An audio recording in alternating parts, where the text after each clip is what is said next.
Boom. Here we go. Yes, this is season 4, episode 26.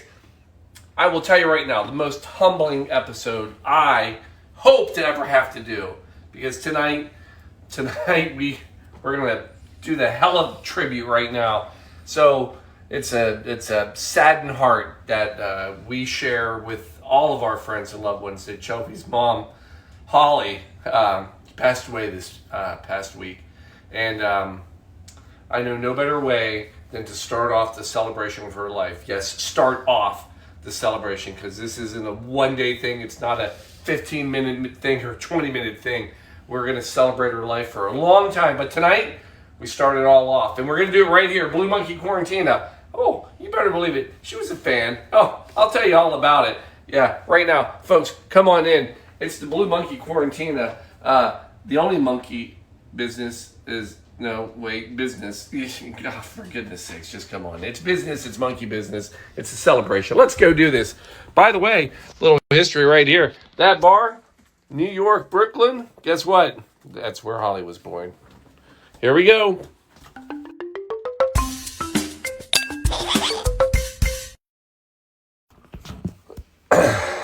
Well, boom, here we are. Season 4, episode 26. And, well, we've got some things to share. So it's tribute night. We're raising a glass. We're giving a toast. We're honoring Mom, Holly Bassett.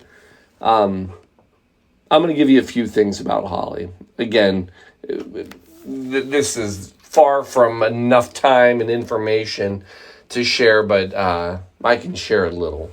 And enough that we can raise a glass. So here we go. I'm going to give you 3 things tonight, at least, about Holly, about Mom.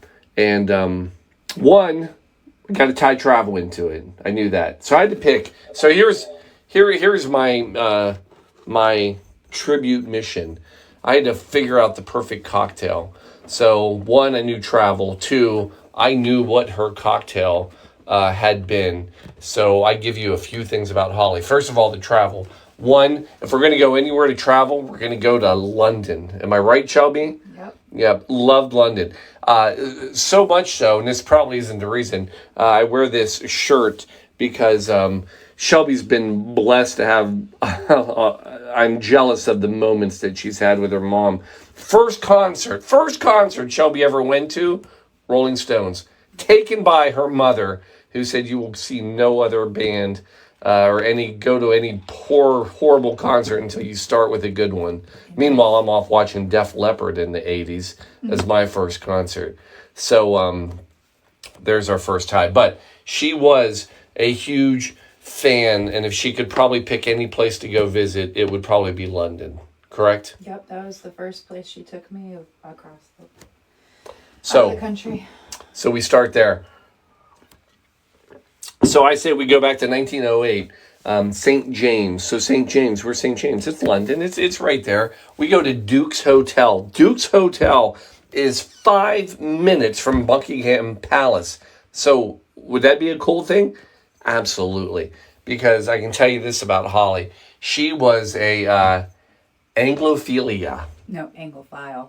Well, no, wait. Anglophiliac is somebody who's addicted to watching the royal family. Oh, yes, she is that, yes. She is that. I'm sorry. Nope, it's okay, because I look up the word. So, but yes, she was addicted to the royal family. Loved all things Queen. Loved all things royal family across the board. We would talk about it often, and she would be up early to watch some of the great things that we've gotten to see. And she's seen far more than we have. So we go to Duke's Hotel because not only is it only 5 minutes from Buckingham Palace, which I think she would have loved.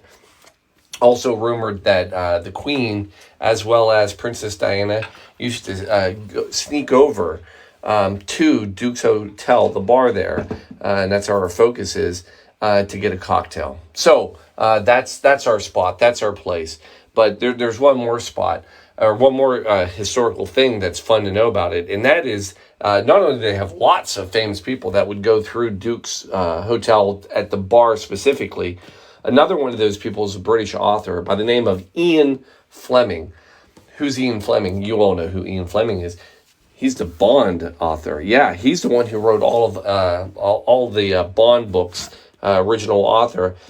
And in fact, that was another little nod to Mom, because she was a huge Bond fan. Matter of fact, one of the little traditions we had was every holiday, Christmas especially, we would always go and see a movie. And I think we've seen every last Bond movie we've seen with your mom.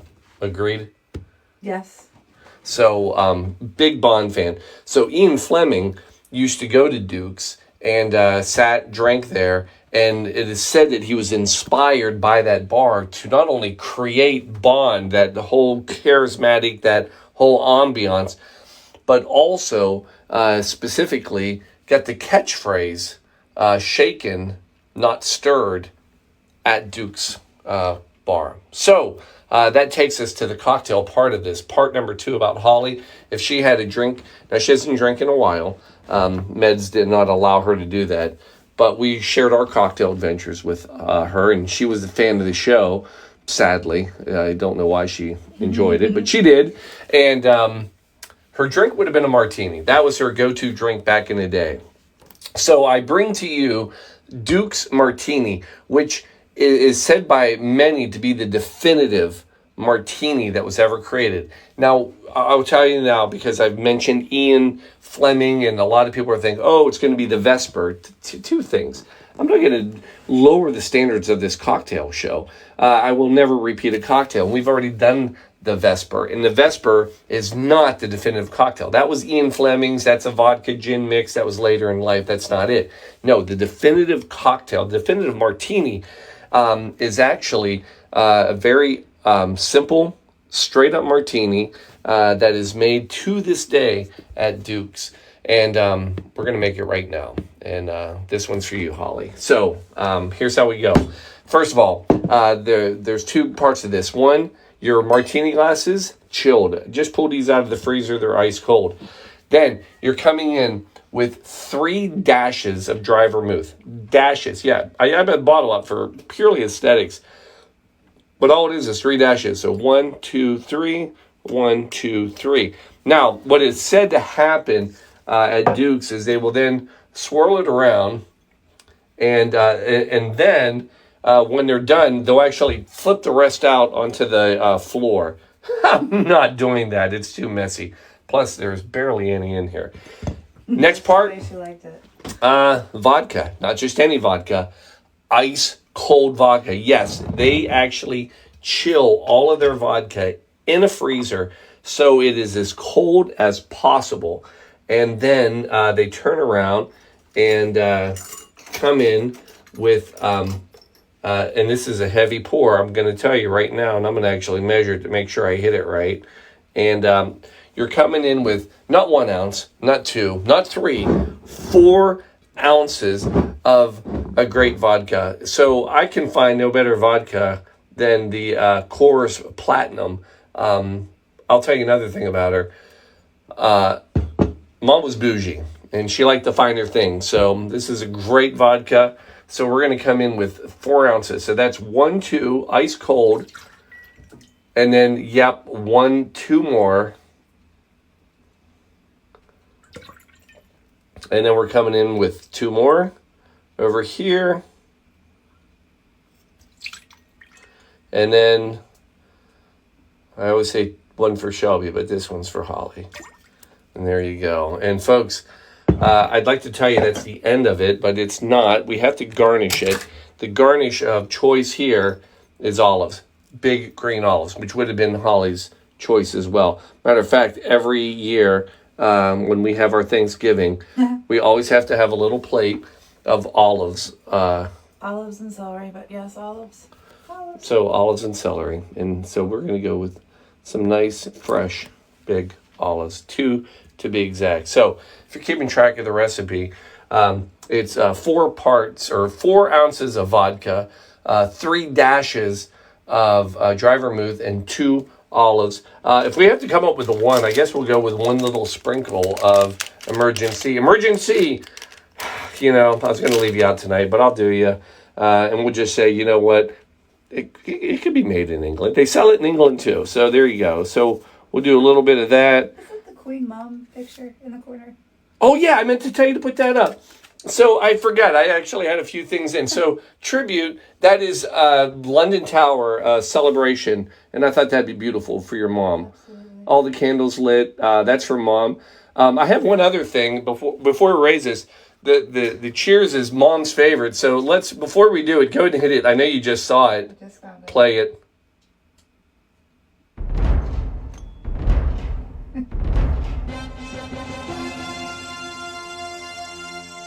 I thought that was about as royal entrance as I could find for your mom. What do you think? So, we're going to raise a glass right now. A little cheers right here to mom. You're going to have to hit play on that one more time. So, her royal entrance.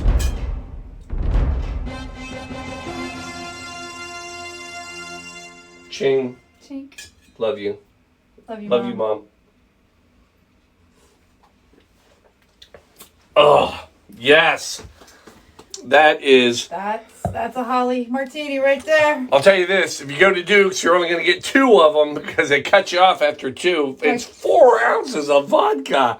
Good night. That is solid stuff. You're going to be sharing a lot of memories after you do 2 of these. Yep, tastes like her glass as a kid. I told you I was going to give you 3 things. I gave you travel, and I gave you your cocktail. The third one I'm going to give you is love. Because I know nobody more that shared love than Holly. I was blessed. You were blessed. You had a whole life. But I was blessed just to know her for the short time that I did. And so, just so everybody knows just a little bit more about her, I share this. Holly Cornell Bassett passed away peacefully, surrounded by the people she loved the most on Thursday, July 28th, 2022, at the age of 79. She was born on December 29th, 1942, to the late Alden and Marion Bassett. She is survived by her loving children, Shelby and Paula Masters, and Michael and Gladybell Kieser, as well as her adored grandchildren, Bella, Ryan, Max, and Chloe. Being Grandma and Mimi, their grandchildren, was the greatest joy of her life, and she would be with them whenever she got the chance. Holly was the bravest woman her family has ever known. With every challenge life threw at her, she faced them head on, fiercely, strong, and graceful. She was very proud to have worked her way up the corporate ladder and became executive assistant to the vice president of legal at Mercy Health Partners for many years. Holly loved life and the finer things in it, and she learned all about life through her fascination and curiosity, which led her to be a world traveler, taking her countless places all over the world. Her eagerness to learn about different places and people brought her so much happiness. It was this happiness that she shared with everyone. She will be greatly missed because she was deeply loved. Love you, Mom. Love you, Mom. Cheers. First, cheers. Finish that.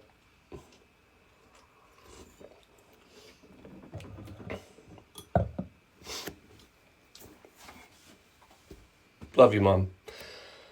I will tell you, again, this is the beginning of a celebration for Holly. She deserves so much more. I will share with everybody, we will remind people later that on August 25th, at Spring Grove Cemetery, we will be having a celebration of her life. It will be in the middle of a fantastic reception from 5 to 8 p.m. But at 6 p.m., our dear friend Glenda Stansbury will be coming to do a celebration of life in her honor. We will start off with a martini.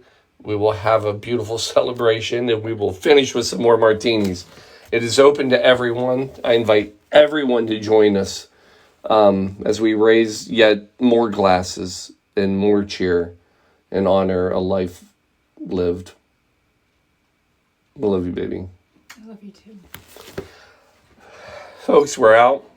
We'll see you next week. I will say this. Enjoy everyone. Enjoy the moments. Enjoy life.